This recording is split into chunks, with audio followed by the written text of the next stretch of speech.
Well, hey there, everybody, and welcome to the Rate the Record podcast, double-digit edition, episode 10. Oh, yeah. And just to think in 90 more episodes, we get to do triple-digit, but that's a whole long way away. Mm-hmm. But anyways, you're here with the double-digit edition with your hosts, Kris and... Savannah. Yeah, those two people who always go off on tangents and for some reason you like enough to stick around and listen to. Thank you. I think I have more online friends than I have family members, and I appreciate that. Thank you. There's something kind of wholesome about that, I guess.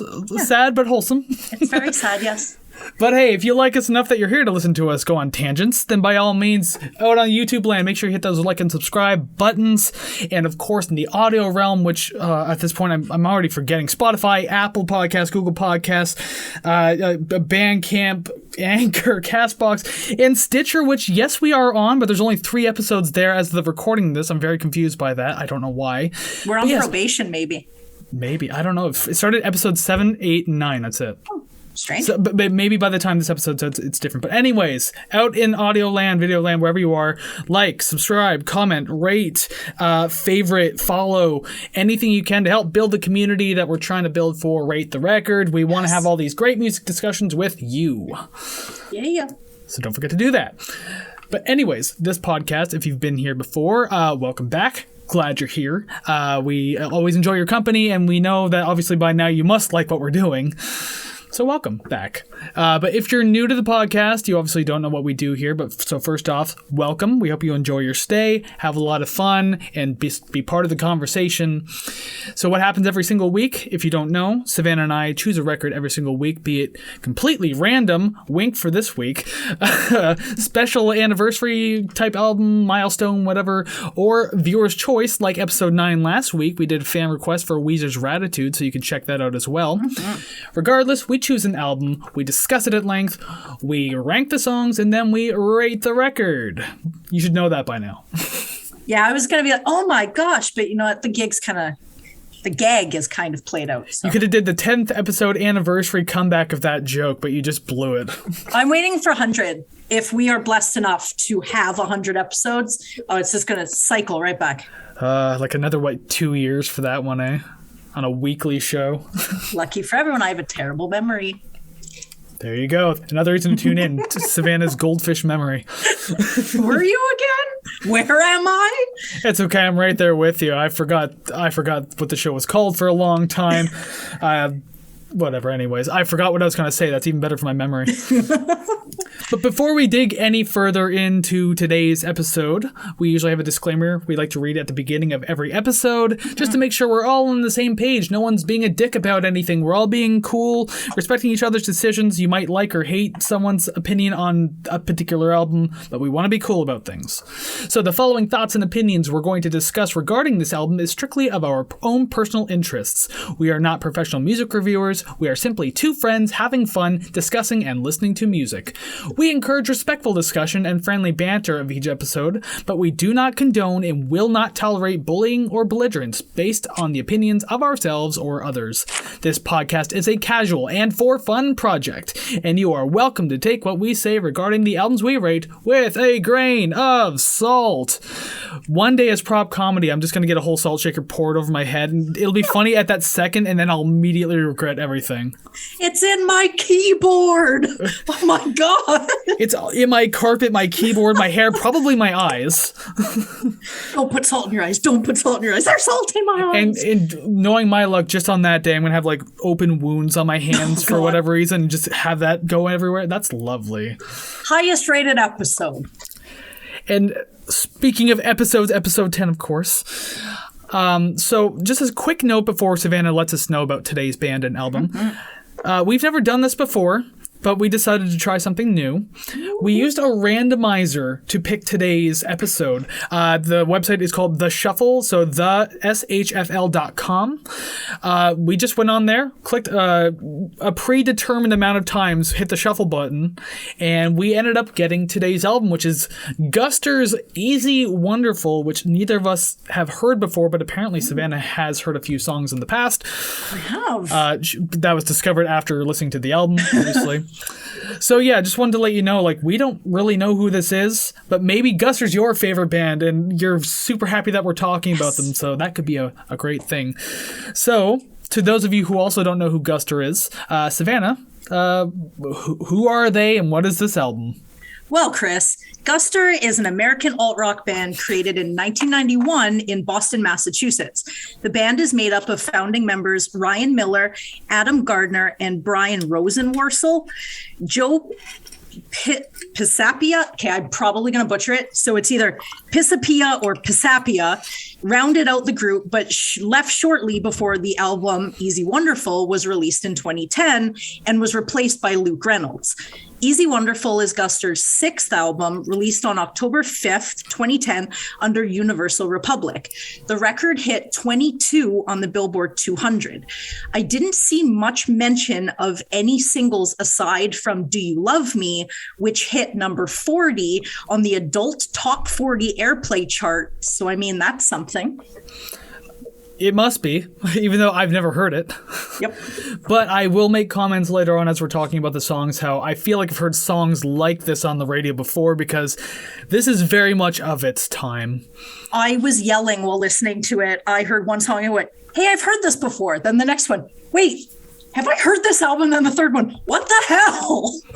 So I've already heard 25% of this album before even knowing who Guster was. So...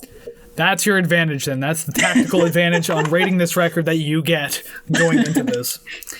So, that is the album we're digging into today. Completely random, at least for me, 100% blind, because I've never heard any of these songs. Yeah. They sound like a lot of things from 2010, though, but we'll discuss that as we discuss the album now. So, the very first song on the album, Architects and Engineers. What do you got?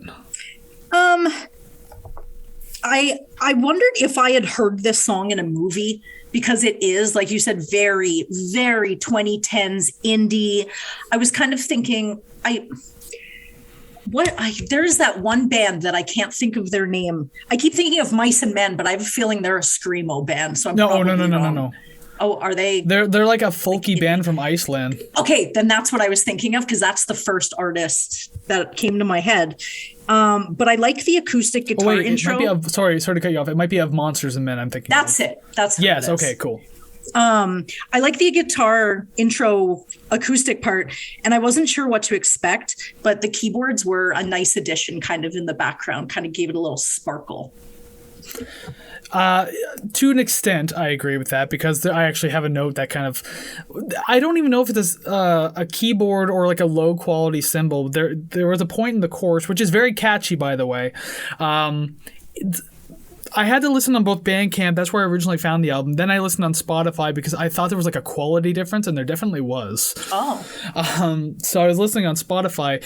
There's just, during the chorus, I can't tell if it's a synthesizer or a low quality cymbal that's just like constantly filling out the background, and it's taking me out of the moment a little bit because I'm so distracted by it. Not to jump too far ahead, but that is definitely a note that I have for more than one song coming up.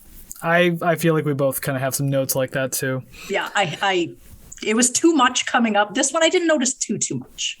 Okay, well, it's funny because it's the first thing I noticed. Is like, uh-oh, what is this album? Very indie. Indie, in fact, that one of my notes right here says, indie rock to a T, considering the time when this album came out. Again, 2010. I even told you off camera, like, this is like the era of, like, Vampire Weekend, Tokyo Police Club, Arcade Fire. I think Of Mice and Men was out around this time, maybe a couple more years, but regardless, it was like that era of sound for, like, indie rock, folky rock type thing. Yeah. Especially here where we live, like we have the radio station Edge 102.1, and I've maybe even heard some of these songs before on that station because that's what they were playing at the time. Yeah. So yeah, like it just I don't really have much to say about that particular note. Just saying that like this is the entire album, like just that folky indie rock sound, which is kind of a spoiler, gets tiresome parts of the way through. But that we'll talk more about that as it comes. It's a decent track though. It's short and sweet. I mean, I don't hate it.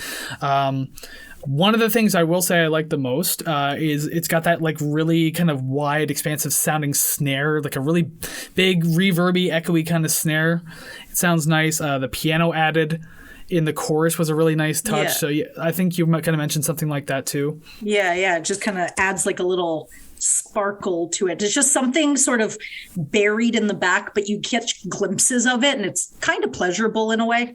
I like that. Yeah, because it kind of plays with the acoustic guitar that's going on too. Yeah. So like they just kind of they're kind of just flirting with each other a little bit, for lack of better terms, and just like it's a good relationship of sound. Yeah, like I wish I heard more bass in it. At some parts it kind of felt a little hollow, but it was very woman in New York City trying to find herself feeling. Very Sex in the City-ish. Interesting way of looking at it. I didn't see it like that at all. Well, I imagine it being played over, a shot of like cars and cabs driving down, major New York arteries and stuff. It's very, I don't know, rom-com sounding. See, I would get like Red Rider vibes if I was thinking like traffic going through downtown and stuff like that. So I don't know. Yeah. Maybe it's just me. But yeah, other than that, like not a whole lot grabbing me about the song, like aside from its indie charm, which again becomes a little tiresome through the album. You'll hear me bring that up probably a few times. Yeah. Yeah, I got nothing else for this either. Yeah, no, that's fine. We can move on to song number 2 then, the apparent single, Do You Love Me? Again, kind of like I mentioned the snare in the last song. This one also had that big expansive snare sound, and the claps were there with it too.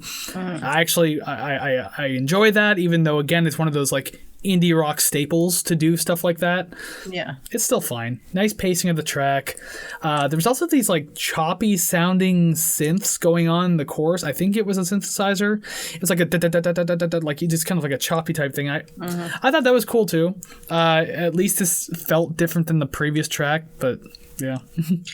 So it being the single, it isn't a surprise that I've heard this before. As soon as I started, I was like, oh my God, I know this song. How do I know this song? I have a feeling I was just listening to it overhead at my old workplace. So not surprising, very adult contemporary sounding pop. Considering where you were working, yeah, I mean, it makes sense. I have in capital letters as one point, bells. I liked that. I wasn't expecting it. I liked it. Oh, we're going opposite, aren't we?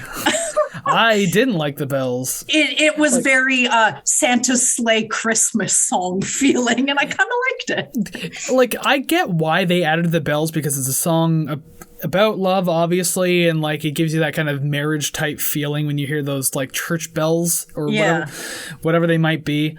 Like, the track is decent enough. Just I personally didn't like the addition of it. Just it felt tacky, and then they carried it on a little too much, kept playing it towards the end of the song. Yeah. And I was like, I don't know. Just it's nice as it is. You didn't have to do the bells. Yeah. I like them in the chorus, and if they stayed there, that'd be good.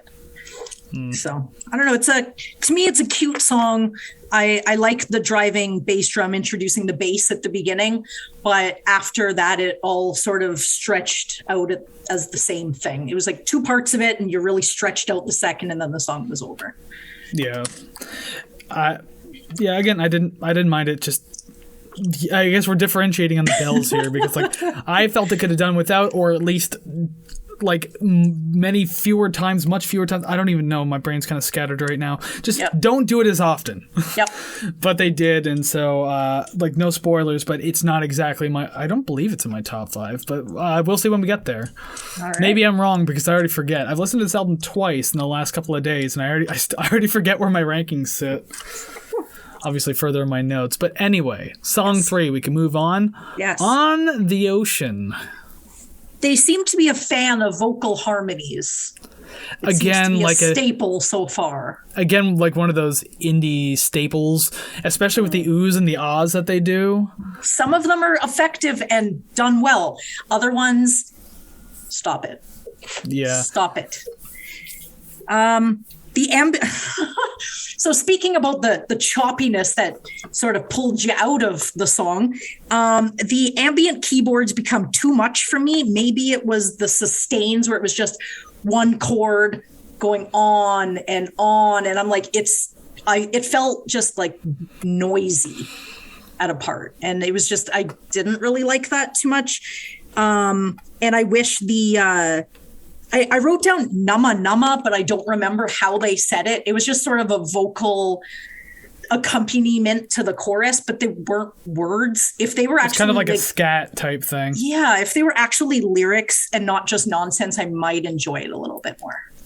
I don't mind if it's nonsense. I've heard a lot of songs do that kind of thing. Let's think about Korn for a minute and Jonathan Davis. Well, okay, for some reason I enjoy that. That's fine. Everyone does for some reason. Even I do, and I don't know why. It's like you start to replicate it and you're like, ooh, I feel like a badass. This is awesome. Yeah. Really revs you up.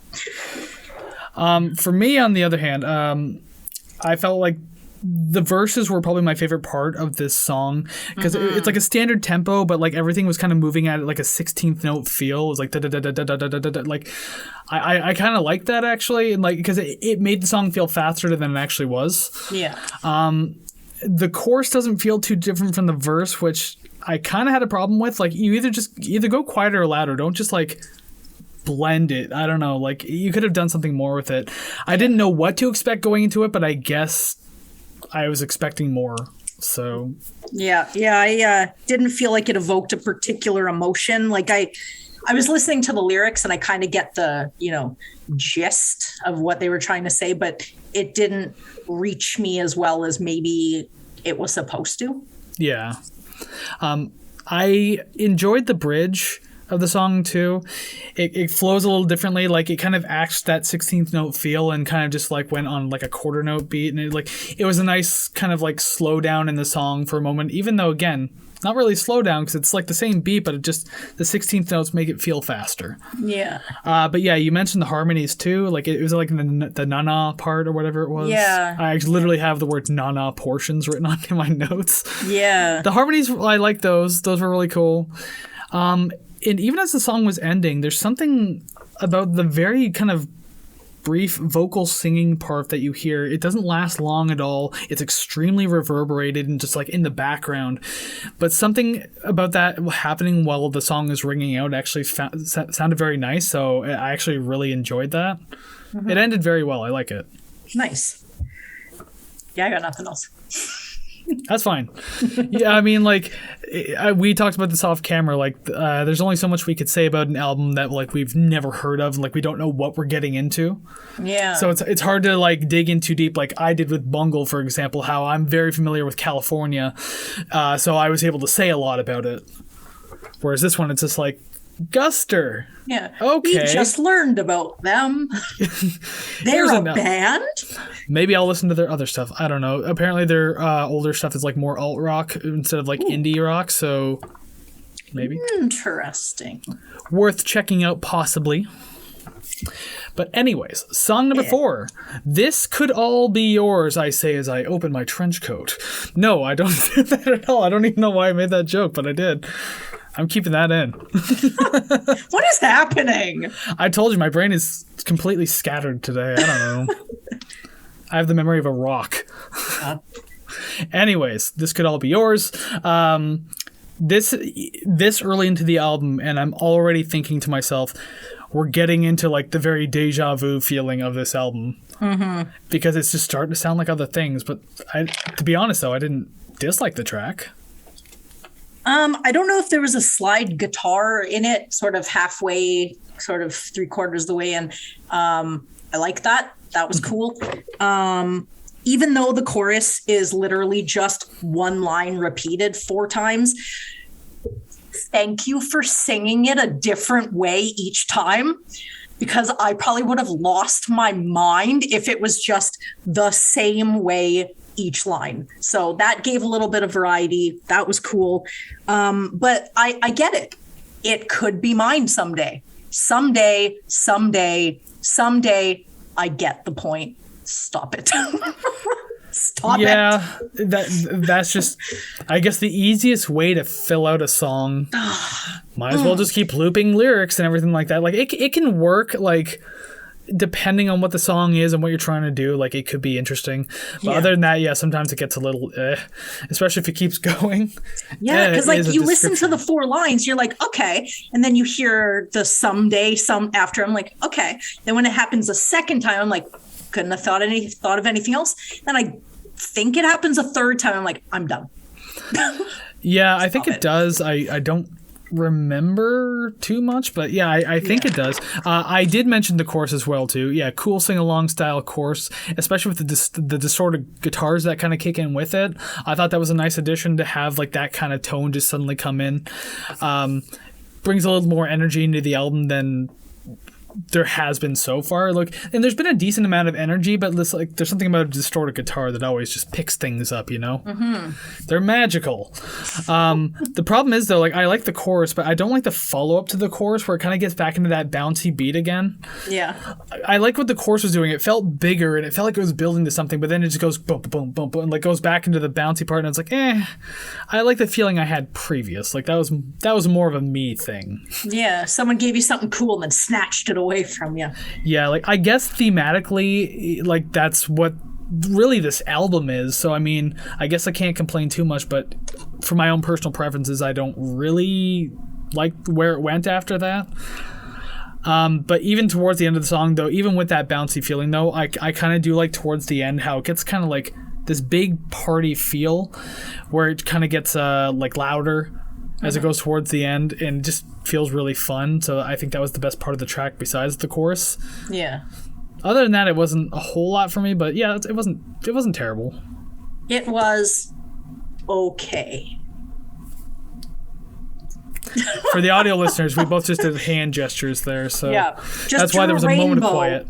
A little rainbow with my hands. I always think about how awkward it must be for certain audio listeners who might be listening, and then there's like a moment of silence because we're doing something on camera. And they're just like, this is awkward. Why did it go quiet? Well, I'd like to think that the audio listeners are just imagining us doing the most ridiculous things. So it's like, oh, a little moment of silence. Maybe she's picking her nose. Who knows? Maybe I'm drinking a cup of lemonade. Who knows? I was gonna say I like the comedic aspect of it better, so I like to imagine that they're hearing us talking, and then when it goes silent for like 5 seconds, we're just staring at each other and like nothing's happening at all. And then one of us is like, "Oh yeah, podcast," and then we just start talking again. Oh shit! What were we doing? There's the goldfish memory again. But yeah, all right song, not the best one on the album. Like the chorus. That's pretty much all I have to say about it. Stay With Me, Jesus. Oh yes, the religious undertones of the album start kicking through. Is this a religious band? Okay, here's the thing. I couldn't find a lot of information. Wikipedia wasn't helpful. I went to their website. It wasn't helpful. I tried looking up song meanings. It wasn't helpful. I tried interpreting the songs. It's not helpful. But it starts to feel like certain songs on this album start to feel like a religious, like a Christian indie rock band. Oh, yeah, totally. But yeah, okay, you can talk. I'm choking here.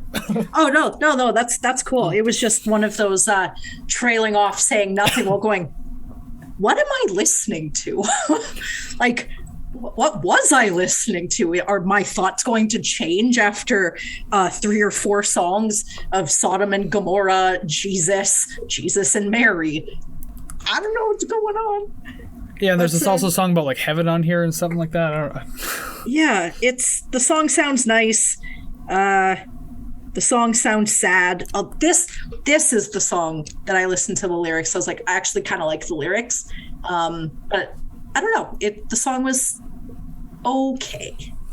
Yeah, and like I'm not religious in the slightest, but at the same time, I'm not one of those like weird atheists who get super like offensive. Like, this is why you're stupid for believing in God. Like, I honestly don't care if you believe in God. That's fine. Like, enjoy your life. I enjoy mine. You enjoy yours. So like, I can still at least listen to music like this or like songs like this lyrically too, and be like, oh, okay, like I can see where people might feel comforted listening to a song like this. Yeah. This was like probably one of the more folkier songs on the album as compared to just being indie rock or even indie folk. It's just like kind of folky itself. It's a good point for this song to appear on the album. Although again, this kind of happens again down the line on this album as well. as for like the song itself, kind of getting into it, I have mixed feelings about like the synth after like the solo that kind of happens. I think roughly halfway through. Yeah, it's just like this weird, like a buzzy synthy kind of solo that just I don't hate it, but I'm not certain it's the tone I was hoping for out of a song that sounded like this. Because yeah, I also think the song sounded nice, and like. I jokingly, while I was listening to it, I listened to the song a few times just to kind of like get it through my head. There was points when I started jokingly singing I Will Follow You Into the Dark by Death Cab for Cutie, like over the melody, because it just kind of reminded me of that. So I can't even remember why I brought up that point, but like the thing is that's what the song reminded me of. So I mean, like, yeah. Yeah, I don't have much to say about it. It was just sort of there, I guess. I didn't hate it. I didn't love it. There wasn't many aspects of it that I am staunchly against. So I rated it appropriately. We're going to find that out soon enough. And we'll find out mine too. But yeah, I guess like I even wrote like verbatim, I guess this is a Christian alt-rock / indie rock band. Not an issue, but yeah, suddenly out of nowhere with the Jesus stuff. Yeah, I did not realize until we got to that. As I'm writing down the song title, I'm like, wait, what? What? And I just want to I guess not really preface, but just say that I'm not heavily religious either. Same as you, just do what you want. Just don't stop me from doing what I want. That's all. Don't preach. Yeah, I don't preach for, don't preach against. That's fine. I was just taken aback because I was unaware. It's funny because even in the first verse, I guess I'll say too, like I don't really remember the lyrics too much, but every verse is like a scenario where like Jesus comes and intervenes and like helps this protagonist, essentially. The first verse I thought sounded sarcastic. And I was like, oh, is this like a non-religious song kind of like masked as a religious song? But then as I listened to more of the verses, like, oh no, it's definitely like 100%. Like, they're serious. There was just something with the first verse that threw me off, and it sounded like kind of like a backhand slap or something like that to religion. Really? But then like as the lyrics went on, I was like, oh, okay, just the wording, I guess, in the first verse threw me off. Yeah. Yeah, but I don't know. Again, no problem with it, but just you think they would have mentioned in the first track, like, praise Jesus or something like that, you know? Yeah. Or maybe they did and I just didn't pay attention. I guess they wanted to hook you in with the first 4 songs. Then the 5th one, they're like, all right, we got them. That's it. We're on the B-side. Actually, no, we're probably getting to the B-side now. Yeah. The B-side's where you got to trick them. So actually, and they do sometimes. They kind of do, yeah. Speaking of getting to the B-side, we're halfway through the album now. Bad Bad World, song number 6. What do you got for this one? I know this song. 100%. Oh yeah, I've heard this song quite a few times. I can't really place it, so I just de facto place it to my old workplace. Oh, okay, again. I thought I didn't know anything on this album, and I'm pleasantly surprised, I guess, the fact that I did, so that's cool. Is it bringing back memories? Retail memories, so some that alcohol have not erased yet. The Drink vocal more. harmonies are nice in this song. There's no way that this wasn't a single. I didn't see it written down that it was, but there's absolutely no way that it wasn't. Yeah, and I'm trying to remember what the longest song in the album was, because like I think this particular track was like one of those like radio length songs, like 3:30 type thing. Most songs were pretty short, like they were around 3 minutes. Oh yeah. So yeah, this one could probably definitely work as a single. I found that the piano or keys, they fill a void that would make this song sound a little hollow, because like they weren't overwhelming to me. They were just there enough that I kind of liked it. So yeah, I same with the electric guitar, just hearing a little bit in the background. It was nice. I like that. Just kind of lightly dressing the scene for you to make it more like appealing. Yeah, it's not screaming its head off. So I'm just sitting here lifting my headphones going, okay, are we done yet? Are we done? Yeah, we're not listening to Daughters. It's fine. Oh, God. Well, there's a couple songs coming up that I just had to move my headphones. I was like, whatever this like void filling noise is, it's not doing what you think it is. But this one, I think it did what they wanted. Like, I like that. Probably why it's single worthy. Yeah. I will say, even on that note, like there was this piano portion at the beginning of the song that actually kind of threw me off. It misled me a little bit because like I thought it was going to be like more of a slower balladier track, I guess, or something like that. But then it picked up, got bouncy and fun real quick. Very dancey, even if that's not a word. It's dancey. Ted Danson.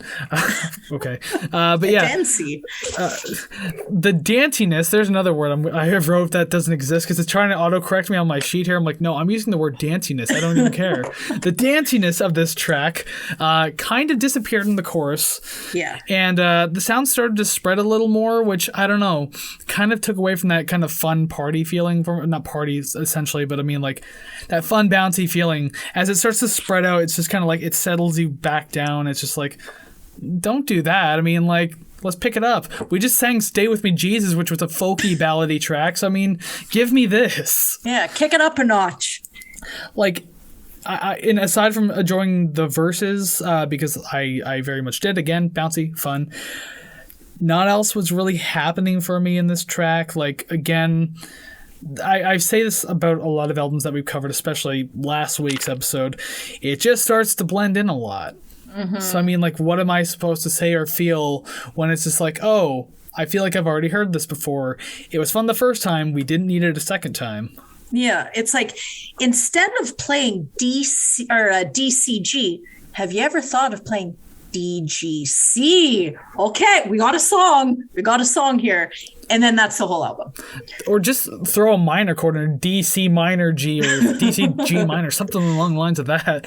Yep. But even though I just made the note that, like, you know, things were sounding the same, starting to blend in, there was like an alternate version of the chorus that came in. I have it written down, the 3-minute mark of the song.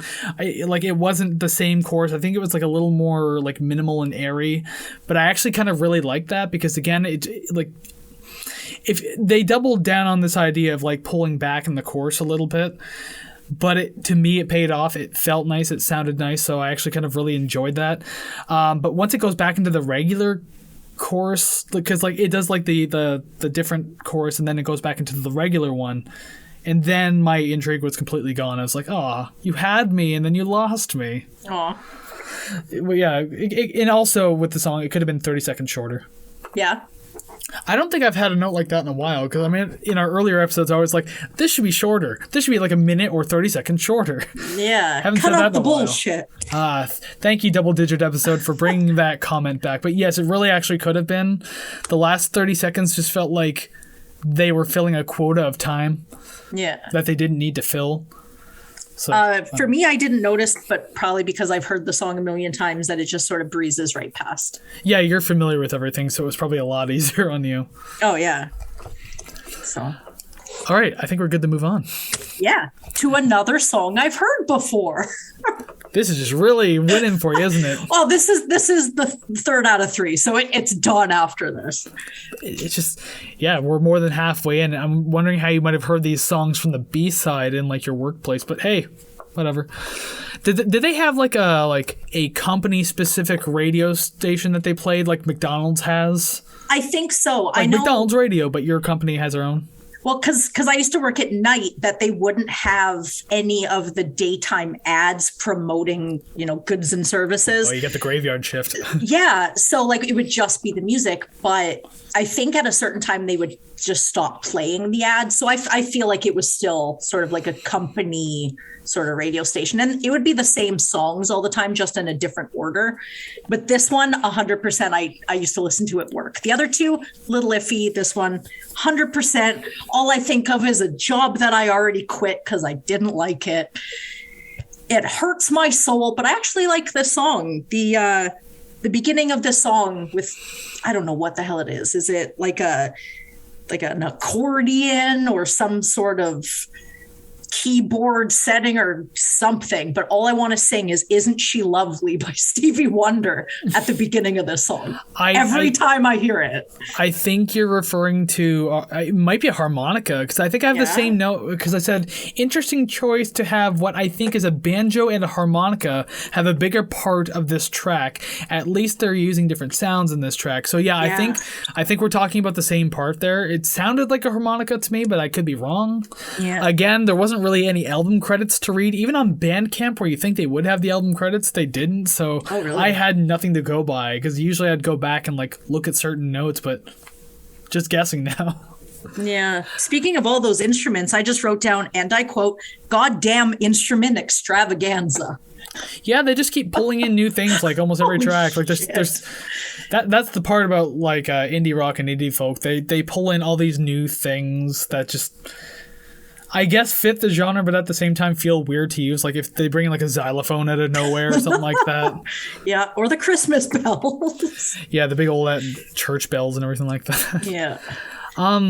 I mentioned that this literally felt like a continuation of the previous track in the beginning, because like it feels like they just kind of, they didn't exactly blend, because the previous song ended and this one began, but like it just feels like it picked right back up where the previous song left off. I was just like, that feels like a little strange placement. Like you could have literally just had one of those blended intro outros, but like you ended a song, began this one. So I don't know, to me personally that's kind of weird. It didn't really drown the score too much for me. It was just something I kind of nitpicked about. Yeah. Just felt a little weird, whatever. But the synths in the beginning and just after the middle sound terrible. Really? Was not entirely fond of them. I mean, like, verbatim I wrote too, like, there's so many sounds in this world, and you chose those. And it's just so I'm not playing, like, a weird pronoun game with instruments here. It's like a heavy synth type string section. Yeah, that's what I meant. I actually didn't mind that at all. Okay, that's the part I didn't like, because that to me sounded like cheap MIDI music. Oh, totally, and I'm so into it. I like 8-bit and 16-bit songs from playing like Nintendo, so I kind of like the cheesiness. Fair enough. I like that stuff too. As a matter of fact, one of my vinyls that I own is from a Sega Genesis game. I love that. So it's like the Sega sound chip. But like, I mean, if you, this is, I've said this a million times now, it's like an indie rock, indie folk type project going on here, and you're using all these like acoustic sounding things, you're bringing the electric guitars every once in a while, and then you use something like that. And I'm going to make a note towards the end of the album too, where they really 180. Yeah, I know, right?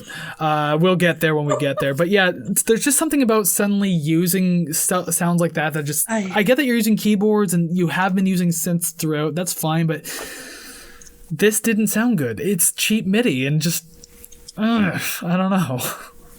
I still just want to sing "Isn't She Lovely, Isn't She Wonderful" to the song, and I think it's to that synthy part. And again, that's probably why I thought of Death Cab for Cutie and like the very one of the, I think it was "Stay With Me, Jesus" actually, or whatever, one of the acoustic-y kind of tracks. Yeah.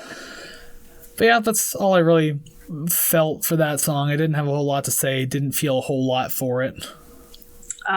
Surprised I had heard this before, didn't know who it was, and goddamn instrument extravaganza. Does it feel nice to finally put a face to the name?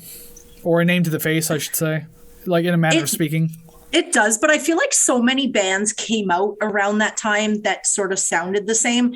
I feel like I'm living what my parents must have felt like when like post-grunge alt rock came out in the 90s, where so much came out and it sounded the same, that I really love. I'll listen to it. I know the difference, everything. But I think to my parents, they're like, it's just, you throw it all in one box, shake it up, and it's all the same.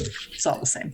It's interesting that you actually say that, because it just suddenly got me thinking that, yeah, like when grunge and alt rock exploded in the 90s, and yeah, like there was probably a lot of it, and like a lot of stuff that really didn't make the cut that a lot of people probably still heard. And yeah, people just dismissed it like, oh, everything's starting to sound the same now. It's kind of so weird. And I have those exact same feelings about like the indie movement that happened in the 2010s. Oh yeah. Where it's just like when you first, like, you know, you hear Arcade Fire in like the early 2000s and going through, it's like, oh, this is pretty good. I like this. And then you hear other bands do it. Okay, all right, this is cool. And then suddenly an oversaturation. Exactly. Yeah. And just like, I think the day I realized that, it was either one of the bands I mentioned earlier, Tokyo Police Club or Vampire Weekend. When I heard one of their songs, I was like, that was the moment I was like, this is too much. Yeah. Too much. You were at the line of the filling glass. You put in one more drop and it went over. Yep. Like that was it. You did it. Yep. Yeah. I don't know. I lost interest when that was all it is. You're just suffocating by listening to that music in every show, every movie, every commercial, every mall, everything. And you're like, stop. Yeah. my head, just get out of my ears, please. Stop it. Thank you for birthing or I shouldn't say birthing, but like really igniting the hipster movement. Yeah, thank you for that.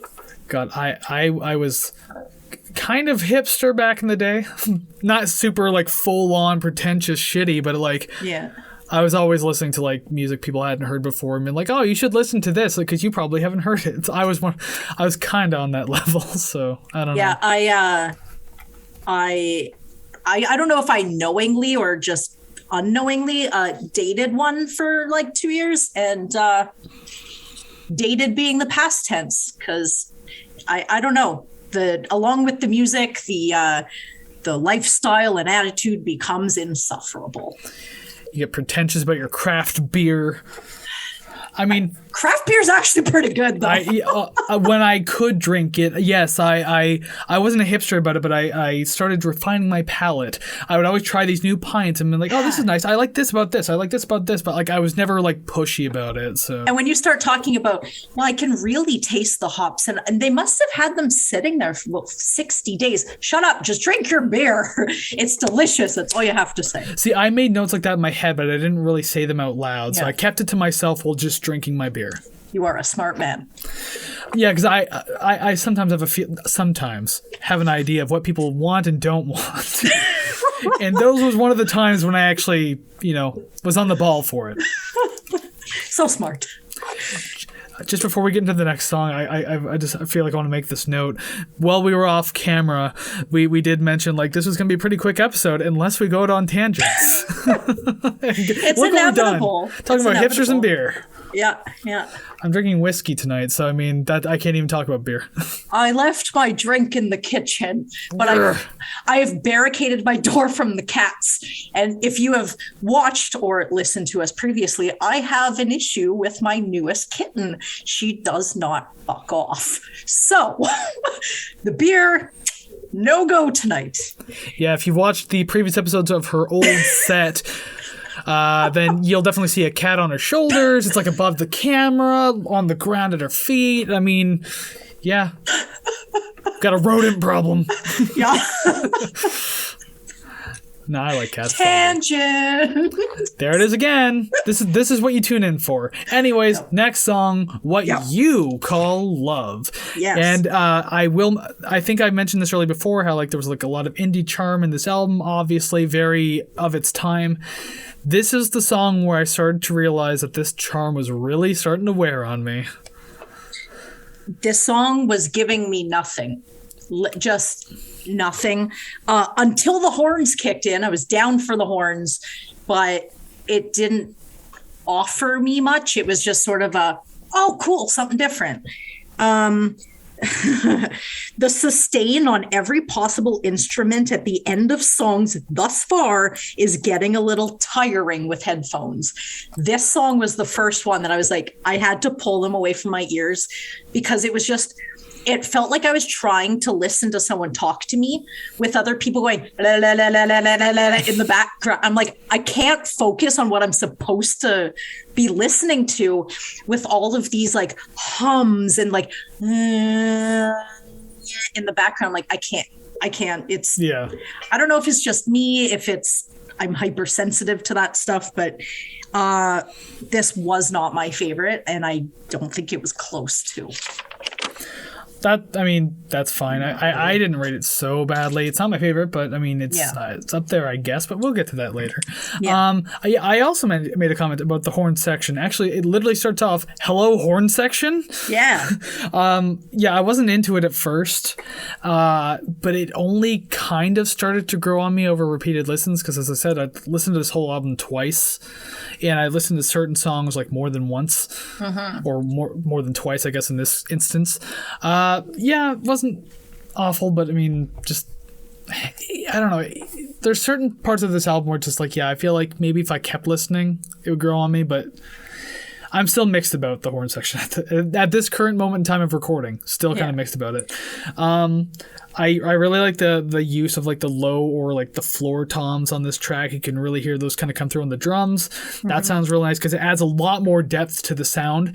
Without those toms, I think the song would have felt naked and just wouldn't have been good to listen to. Even no matter how you might feel about the song already, I mean, like it would have been worse without it. So they at least made some good choices there. Another song with like a 16th note picking feel on the guitar. I think it was like a bass guitar or a low guitar doing it. I'm not entirely certain. Again, couldn't find album notes anywhere, so I have no one to credit.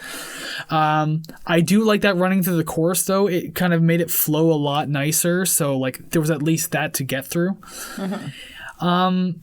And actually, even speaking of the horn section too, like towards the end of the song, when it does its ring out, because like every song on this album kind of just like rings or fades out, but like they don't keep playing, it's just like a fade out. This one rang out, but it was cheapened by the horns actually, because like there was suddenly this like last hit of like very soft horns that just didn't feel like it fit, and I was like, you could have done this any other way, but you chose that. Yeah. It's still a nice track overall, but yeah, just that ending felt cheapened to me. I didn't really like it. Yeah. I think the horns at the beginning and middle of the song became a redeeming factor, but it just, to me, there wasn't anything memorable. So unfortunately, I don't remember enough to comment on the rest of it. Yeah. It was just sort of there. Felt like a place filler. Starting to get a feel for your taste here. So far, you have an affinity for horns, and this has come through in multiple albums we've done. It came through in Daughters. It came through in Mr. Bungle, definitely Mr. Bungle. And now it's kind of coming through here in Guster. And I'm pretty sure there was like one or two other albums that had that too. I like horns and really, really rattly, disgustingly dirty bass. Oh, so you like the doom metal sludge kind of stuff? Yeah, that's cool. Actually, one of the bands I want to cover one day on the show, the White Swan, like from here in Ontario, fantastic. And I think we should cover them one day. But yeah, they had that same like just really low bass, like detuned down to like a fucking A type thing. Like it's crazy. Yeah, where it looks like the strings are just falling off. They are so. I love it. Yeah. I guess I like horns. Because I'm not even like making notes of this, but it's like suddenly sparking my head. Like she's mentioned horns before. I can't remember what the Daughter song was, but yes, there's one where horns kind of came through. You're like, oh, horns, hello, and then Bungle like sax all over it, right? So. Oh yeah. Well, I mean, there are multiple things that I enjoyed about that album, and I thank you greatly for introducing me to it. We're gonna have to do the self-titled album one day. I don't think we can do Disco Volante, but because that's not an easy album to review. But the self-titled album, their first one, is so fun and fantastic. I recently just listened to it again. So good. My Ass Is on Fire. Amazing song. Interesting. Listen to that after the podcast. Just do it. Excellent. And you listen to Ass on Fire. My Ass Is on Fire by Mr. Bungle after this podcast. Remember how I told you to do it to Dead Goon? Now you're doing it to My Ass Is on Fire. Do it. That bit's just gonna keep coming back. Did you do it yet? You can tell these tangents that we don't have a lot to say about these songs. Yeah, no, not really. No. But I guess we should move on though, because there are more songs. Song number 9, That's No Way to Get to Heaven. Another kind of folky ballady tune. Didn't really feel like we needed another one yet, so like I don't know. I didn't have a lot to say about this one. I'm just not too fond of it. I want to point out something that I noticed earlier in the show. Going along with the religious sort of tones and, that's no way to get to heaven. My ring light has been giving me a halo this entire time. So I just wanted to point that out because, angel. Trying to score points with God. We tight. Nothing here to note. It really sounded like an amalgamation of every single song that came before it. Yeah. I mean, I even said nothing really caught me about this one. I mean, it sounds all right. It's short, so I can give it that much. Yeah. This is the kind of song I felt like, especially because of how short it was, they could have left this on the unreleased or demo pile, and maybe released it as like a deluxe version later. Like, this song wasn't on the album, but here it is here, blah blah blah. Yeah, that's what the song felt like to me. It didn't feel like it needed to be here. Yeah, and it was under 3 minutes, and I was happy that it wasn't that long.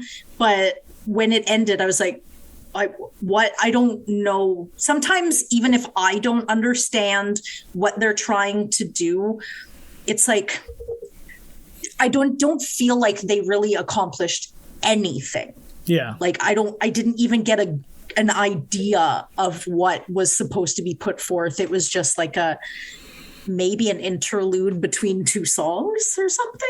I don't know. Which I feel like it didn't need to happen, though, because like there's not really like a huge energy transfer between tracks. Like, you're not going from one extreme to the next. Yeah. So I mean, like, again, calling back to Daughters, how like you have like these super intense track. I can't remember what the 5th track was, but 6 was Less Sex, and that was like the quieter, kind of like more chill song on the album. So those are two extremes, and then it goes back to another really intense song.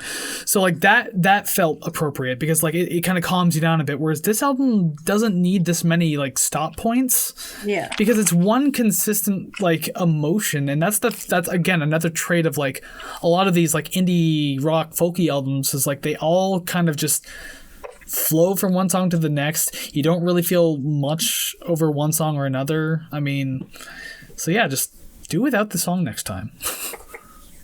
Yeah, I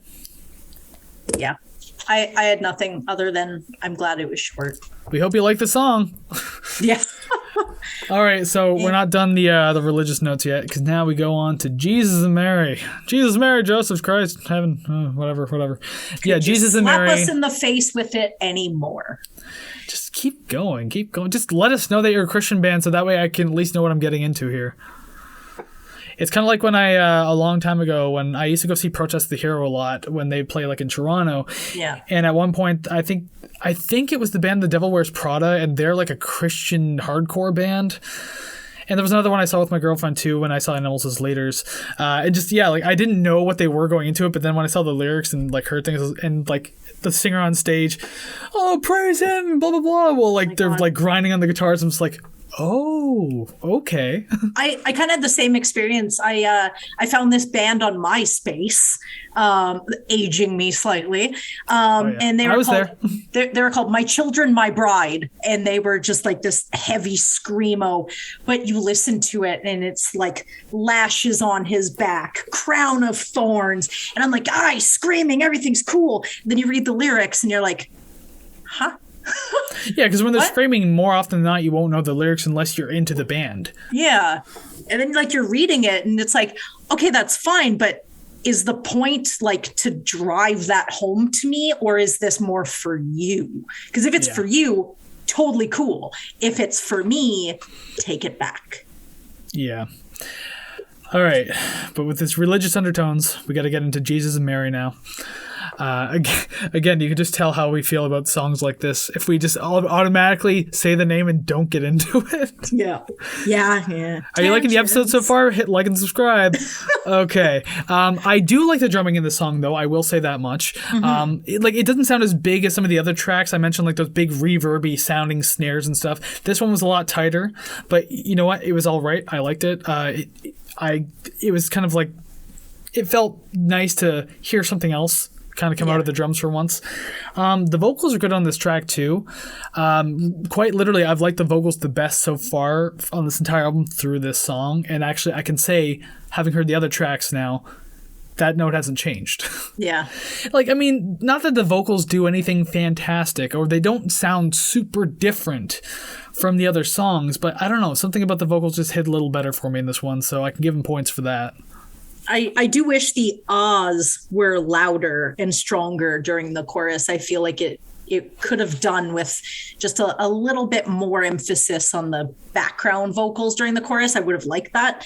And I like how the song starts. I like the picking guitar and the bass. It was just, I don't know, I like that. And I figured with a different song intro, we might get an auditory surprise, but we didn't. It was still sort of the same kind of thing. And I didn't like the abrupt ending. It kind of kicked me out of any enjoyment I had. And that might be my biggest criticism, is I kind of wanted that sort of, drifting off sound instead of just a hard cut. Yeah, which is funny because like they usually do that drifting off or ring out sound in this entire album. So just to have that, it kind of throws you off a little bit, especially if you're enjoying a particular part and it just done.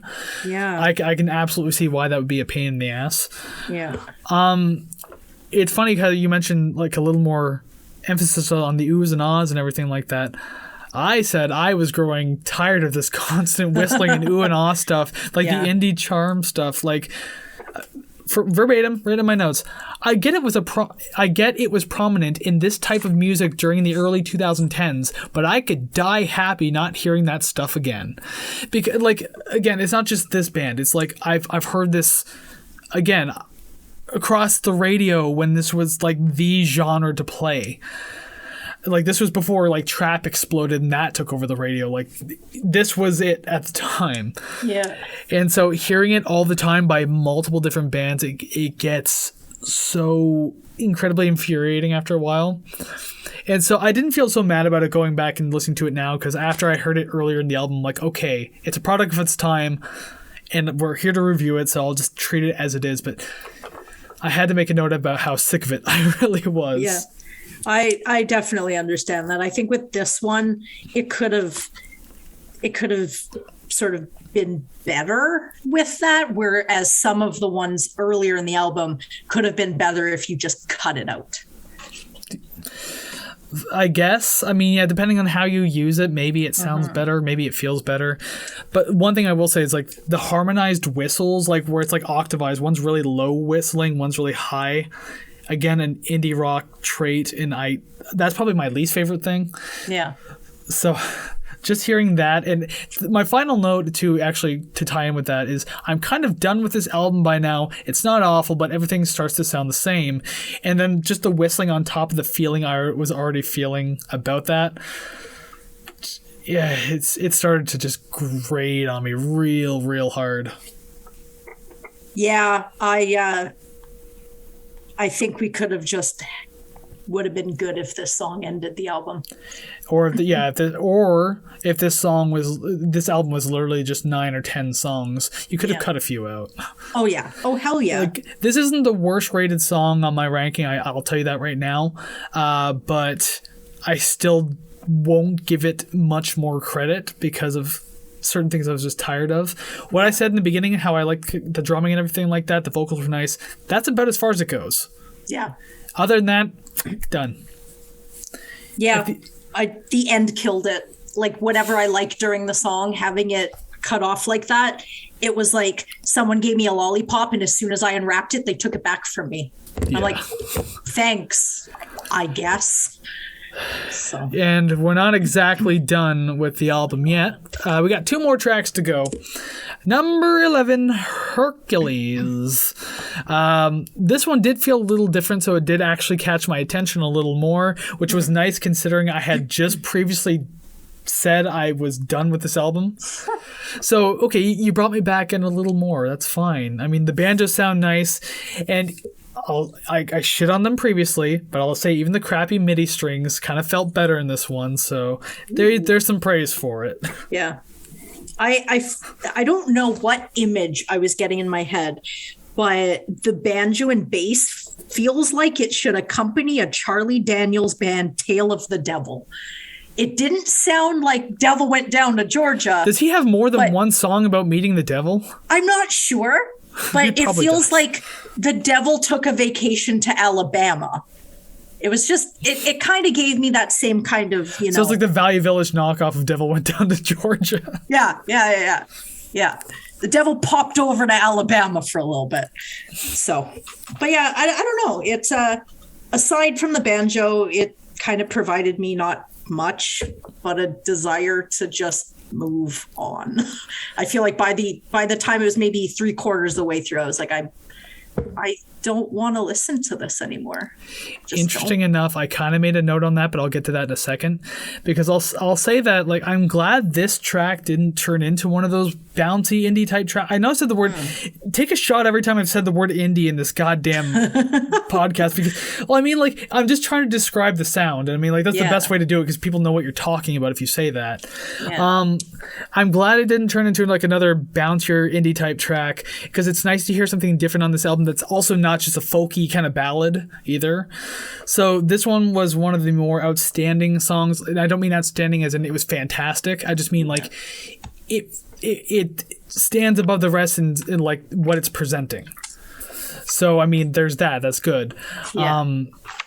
And as I said, just kind of getting back to your point too, I did mention that this song was actually short enough that I didn't have to linger on it too much, even though you said like you felt you were done like 3/4 of the way through. Yeah. Which is interesting for a shorter track like this. And so I actually said it definitely raised the score a little bit because of how short it was. If it was like even 3.5 minutes, I probably would have tanked the song a little more.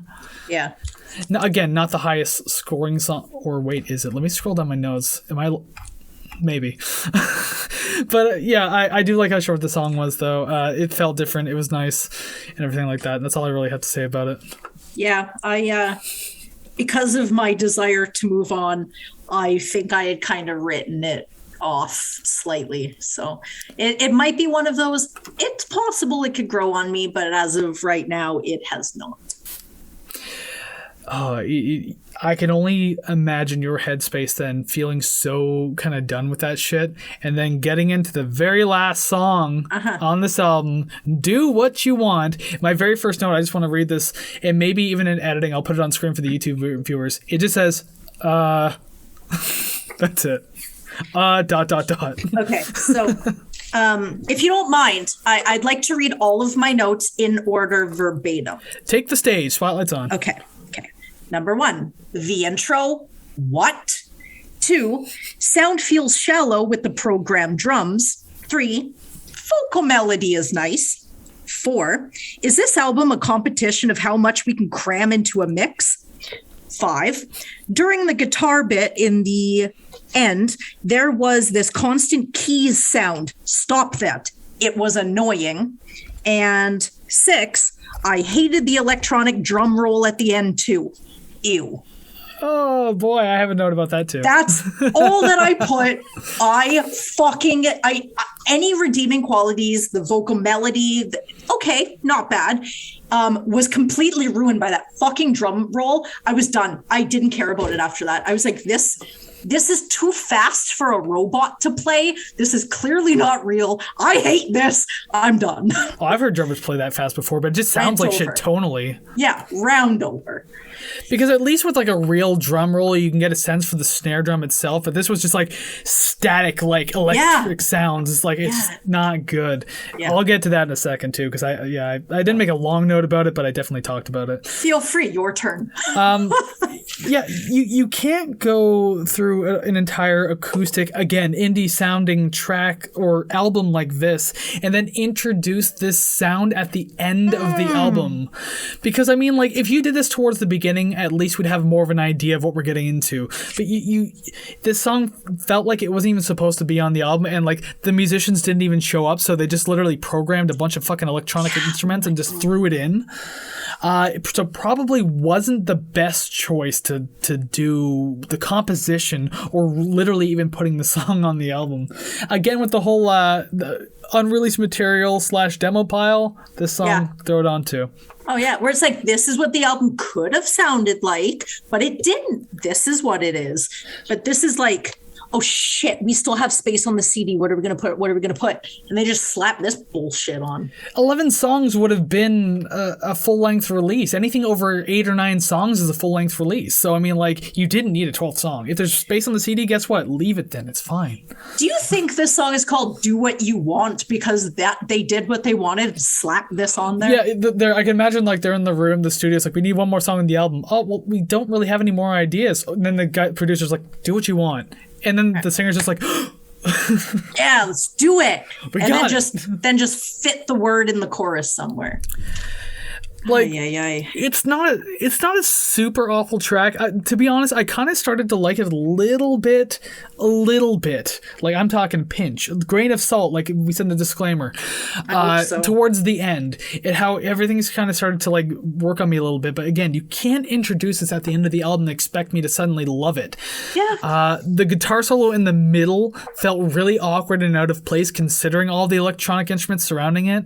Again, you introduced a new style at the end of the album. You can't do that, and I'll say that like 2 more times at least. Like the last third of the track rode out on like a decent chord progression. As I said, I kind of liked towards the end of the track. Chord progression melody sounded nice. I dig the fade out. There was like, the electronic drum roll. I just literally in all caps and in bold. Like, no one's reading these notes except me, but I like writing it like this. Never do that again. Yeah, me too. Oh my god. Like, because the thing is, I was liking the ending, and as I was going, as soon as I heard that, I was just like, you lazy sacks of shit. You have a real drummer, and like, he played on the entire album. You could have, whatever. I'm not your fucking producer, but I mean, if I was your producer, I would have said no to that. And I'm amateur, so... So in the description, I had said that a member had left shortly before the release of this album. I just want to see if that was the drummer. So give me 2 seconds to check. If you want to do phone. that, I'll cut this portion out right here, and then Savannah will let you know what the response is. Okay, Savannah has an answer for us now. Okay. Edit it back. So I guess the member, Joe, he was a guitarist. And he ended up leaving about a month or 2 before the album was released. So it wasn't the drummer, but it would definitely make sense if the drummer left and then they, replaced him with a drum machine as some sort of spite.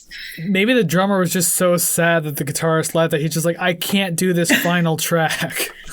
Maybe. I would maybe have a little bit more sympathy for that. But this song, I don't care. I don't care. I don't care if I spoil it. I hated this song. And also, even as I mentioned before, like, it sounded all right towards the end, but like, even the ending was lackluster as it started to go. Like, it just, there's not a whole lot of redeeming factors about the song. I like the last third, and that's about it. Yeah. Well, it's definitely less than the first 2/3. So, math does not add up with that one. No, not at all. Good news, though, I guess on that point. We're done. Over. The album we've done. It's over. And the thing is, if you've made it all the way here, that means you must like what we're doing and how we're talking about this album, I guess. Hopefully you didn't really do what you want, because we just shit on it for like 5 solid minutes or something like that. Yeah. But if you're on the YouTube, again, subscribe. You must be here for a reason, so the least you could do is that. That'd be awesome. Fantastic. Yeah. Again, with the audio realm too. Like, subscribe, follow, comment, rate, all that great stuff. Hell yeah. And while you're doing that, we're going to go ahead and jump into the song rankings, because it's the second of 3 parts that we do in these podcasts, obviously. Yeah. We don't have to start right away, but although we probably will. But so, boom, graphics above my head are now different. That means we are free whenever to start the rankings, which I usually do anyways. So I guess it's no surprise or secret that we're probably matching on the 12th song. Okay. Do what you want. Yes, we are. That's no surprise. Do what you want. Yes, so this is the one we always get every single week, and we're not gonna match anything else on this album. I'm gonna be hopeful and say 2. I'm gonna say at least 1 more, but I can't pick which one it would be. I'm just, I don't know either. I think about this stuff when we rank the songs. You know what? Jesus will help me. We will see if he will. Because I can tell you right now, number 11, that's No Way to Get to Heaven. Hercules. Okay. We're on a good start. Yeah. Number 10, This Is How It Feels to Have a Broken Heart. On the Ocean. On the ocean, where... Feels like one of those wordplay games where you say something, you say, on the ocean, or in bed, Yeah. Number 9, Jesus and Mary. That's No Way to Get to Heaven.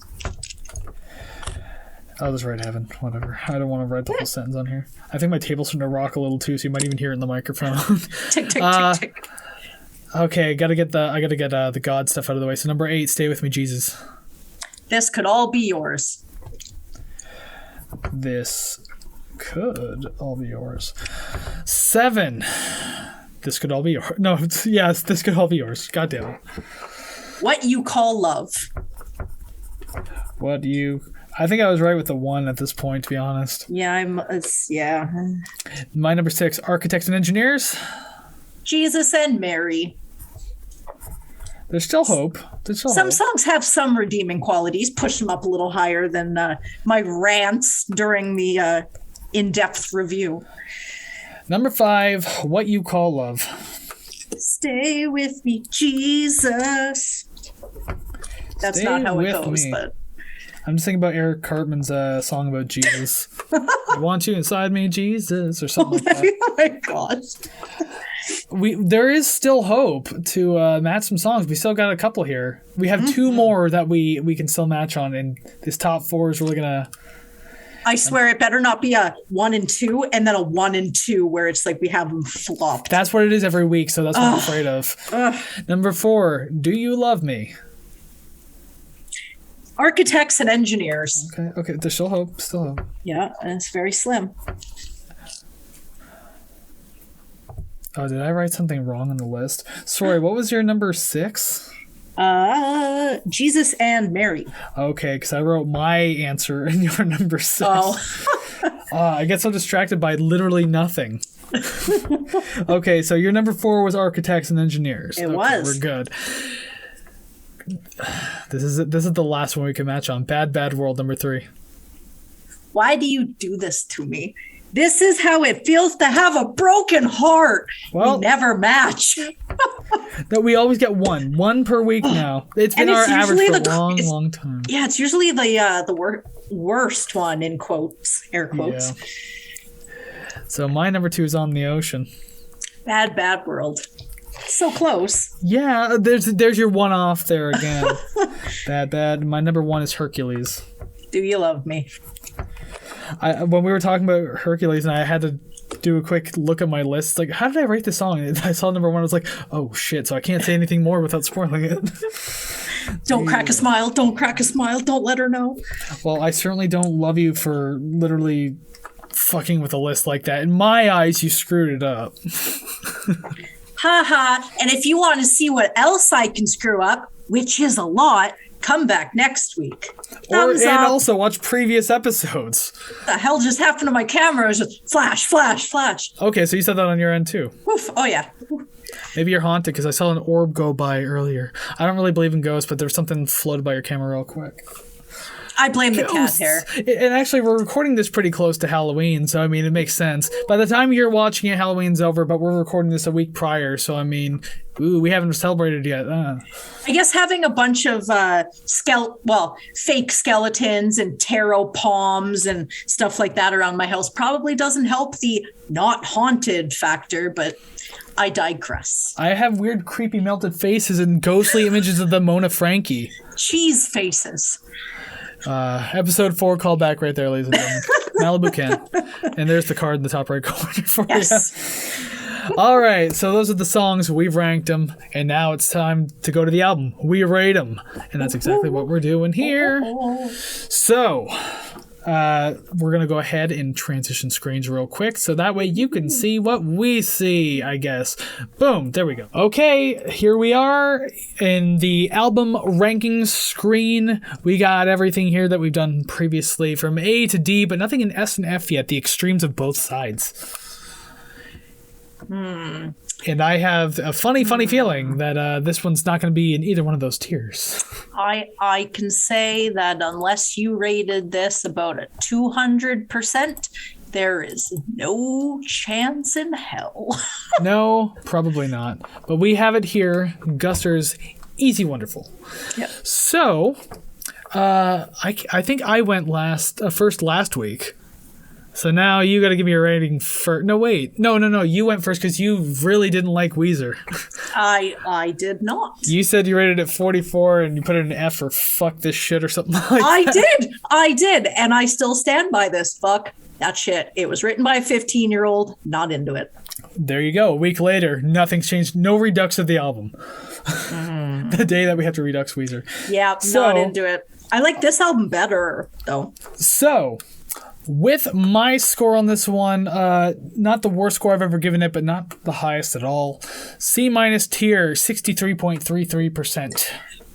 Am I becoming the villain? Is my standards too high? I gave this a 51.67. 51.67. Oh my god.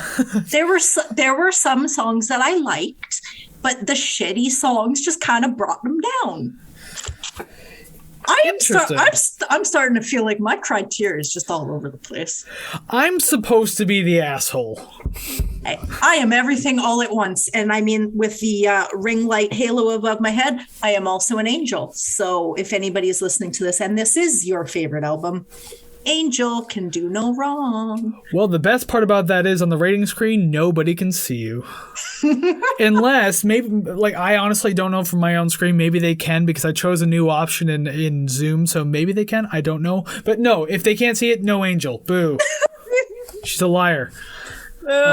So anyways, my ranking and your ranking combined makes it only slightly better than Weezer, less than Tom Petty, I believe less than Tom Petty, at 57.5%.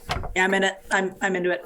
Cool. So that means I gotta find out which one of these Weezer because I don't have it labeled properly. I have to do this in Photoshop for those who don't know. So boom, then I do this. Magic. I believe that's correct. If not, then you'll know a little later on anyways. It's fine. But yeah, there you go. Guster's Easy Wonderful makes 57.5. Not the worst album I've heard, but obviously, you know, I've listened to Damn the Torpedoes. But yeah, this one just wasn't great. I mean, again, didn't know what to expect going into it. And once I heard it, it was like, oh boy, everything I heard like 11 years ago. Yep. This is why I stopped listening to certain radio stations, and I just listen to classic rock now because that's it. I cannot wait until this indie. Yeah, there you go. Another time. These indie sort of 10-year span of becomes classic rock, and then I have to relive it over and over and over again. Yeah, it's going to evolve because that classic rock is starting to involve like the 90s now. So we're getting there. When I heard Nirvana on classic rock, I was like, we're done. We're done. And it's 30 years. And what? Is classic rock like 20, 25 years? It must be because, again, here in Canada, we have Stingray music. And on classic rock, I heard You Ought to Know by Alanis Morissette. What? What? Oh, no. Oh, yeah. No. We're getting old. We are, because boy, do I like that song. Oh. And then when it came up, I was just like, wait a minute, I thought it was like changed to the modern rock channel. I was like, did you change the channel? No. Yeah. What? Oh, no. Oh, we're going to in like 15 years, we're going to have to listen to all this garbage again. That song is 26 years old. Yep. Yikes. I was in like kindergarten or maybe a little older, I guess, when that song came out. My God. Something long. No, wait, I was 6. I hope I was out of kindergarten. Jeez. But yeah, we're getting old and we're rating things like shit now because we're just two bitter old crows. Yeah, I'll admit to that. Yeah. I'm bitter and I hate everything. And my favorite candy is Werther's Originals. So. Oh God, you are old, aren't you? I'm older than you are. Do you like peppermint candies too in a bowl? I love peppermint candies. Every time pumpkin spice comes out, I'm like, okay, move along. Peppermint, Christmas, love it. I don't know. I think I'm deep down like 65. I mean, I like Yorkshire peppermint patties. They're so good. They're so good. After rates? Oof. All right, gotta de-age for a minute because we have to end this show. So you've heard our ratings of the albums, the rankings of songs. You know how we feel about Guster's Easy, Wonderful. Now we have the question for you. How do you feel about the album? Have you ever even heard it before? Do you like it? Do you hate it? We want to know about it. So again, you want to hit those like buttons, subscribe buttons on YouTube. You want to follow us and leave comments just letting us know, being part of this discussion. Audio Realm, you're all part of that too. Yeah. Of course, liking, subscribing, following, rating, commenting, whatever you can do over there, do it. Be a part of the community. We want you here. Oh, yeah. And we want a reason to keep coming back. We want you to listen and, listen to our bogus bullshit opinions. And maybe I'm just speaking for myself. If this bus goes under 80 miles an hour, we're all dead. Or whatever the hell. I can't remember speed. It's been a long time since I've watched it. It's the bus that couldn't slow down. That sounds like a good movie. But yeah, you can also follow us on our social medias too to let us know how you feel. We're on social media, Facebook, Instagram, and TikTok at Rate the Record Podcast. You can also follow us on Twitter at Rate the Record. Unfortunately, I can't brand it the same because those monikers need to be a lot shorter. Cool, I guess. I'm trying to pick back up on Twitter. Really trying. So if you do have a Twitter account, follow us over there. I'm going to start trying my hardest to post there. But yeah, follow us there if you want to let us know what you think. And even if you have requests, let us know. We will do them. We're going to have more coming down the road. I guarantee it. Oh, yeah. But before we go, we usually like to give a little heads up about, or a hint, I should say, about next week's episode. So next week is back to my choice. I picked this one specifically. It's a band that formed in 1996. They started off as a stoner rock band that was actually built on the back of another stoner rock band. Their sound evolved through the years, producing some pretty catchy and memorable hits. If you knew them, then you would absolutely know the band I'm talking about. The album we're looking at is a little more on the underground side, but a cult classic nonetheless. Foo Fighters. It's Foo Fighters, isn't it? Even if it was, I wouldn't spoil it, but no, not Foo Fighters. Foo Fighters being stoner rock? I have no idea. That'd be I know it stemmed from another band, so I figured I would just go with one from another stoner rock band. Roll with it. Selective hearing. I guess I'll have to mention that one off camera because you will have to wait until next week to find out which band that is. Woo-hoo. But until then, this has been a lot of fun. Thank you very much for tuning in. We really love having you here, so we hope you'll come back next week. Until then, listen to some awesome music, and we'll see you then. Take care, friends. Bye-bye.